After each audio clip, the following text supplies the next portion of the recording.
Hi everybody, Paper Creator here again with another book review. This time it's Stone Blind by Natalie Hayes. Now I have to admit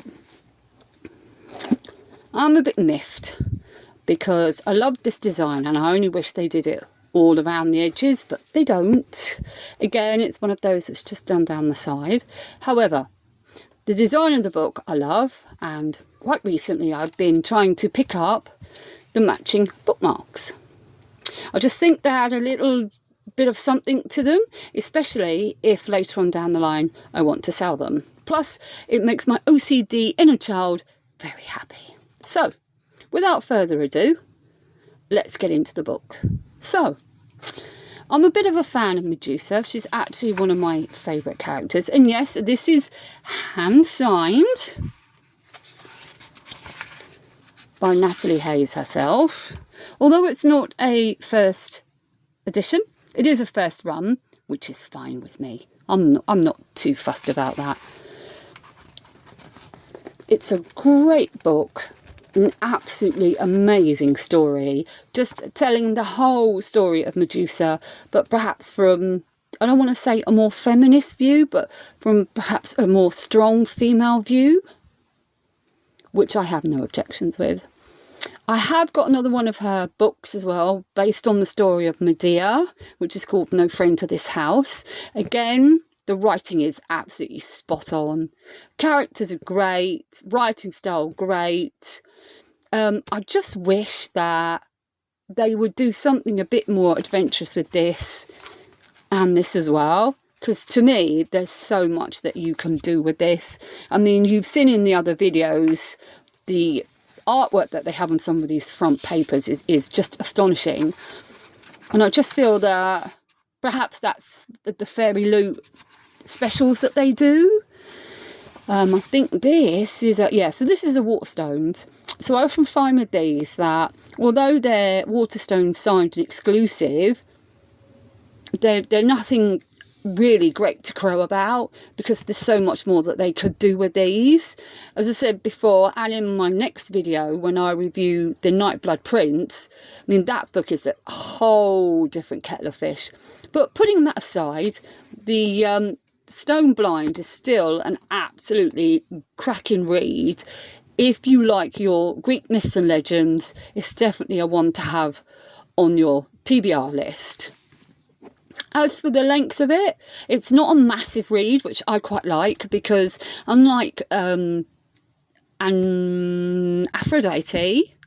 I had to think then, and Cleopatra, they're both really, really thick books. This isn't. This is much easier to read. As I said, I like the design. I like the gold embossed. It's a really, really nice looking design. It's just a shame about they couldn't do some artwork on the ends here. And this design here is not on the front of the book at all. And obviously this is just blank. But I think looking at the collection of books that I have, it seems to be the norm for the Waterstones ones. They tend to not be so as elaborate as the Fairy Loot ones or the Illumicrate or all the other specialised subscription ones. However, I do like a good bookmark. So, especially, as I said, when it's to do with the actual book itself, I think it's just much nicer. It's a nice little extra to have. So you will see more and more as I go on with the channels. I will be collecting more and more of the bookmarks, more and more of the artwork, more and more of the overlays that go within them. And I think they're just nice to have as a collection. And I just think to myself, should I want to sell any of these in the future, which I may do, it's always nice to have. It's an extra touch, I think, to have the bookmark. But I'm a bit disappointed with the sprayed edges, because this design is only on one side, which is a bit sad really, and they're just plain on the bottom bit here.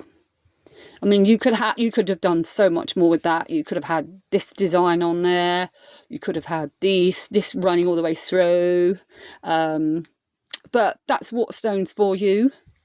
That's fine. So I would give the story a 10 out of 10 because it's a really good adaptation and interpretation of Medusa. Yeah, I would say an 8 out of 10. If this had been a numbered, signed, lined, and numbered with the sprayed edges all the way round, I would have given this a 10 out of 10. But because of that, I'll give it an 8 out of 10 because the story is brilliant and Natalie Hayes, her writing is always top notch. I never have any complaints at all. So if you want a good read and you like your Greek myths and legends, this is definitely a one to pick up. Paper Curator gives this an 8 out of 10. Until next time, see you later. Bye.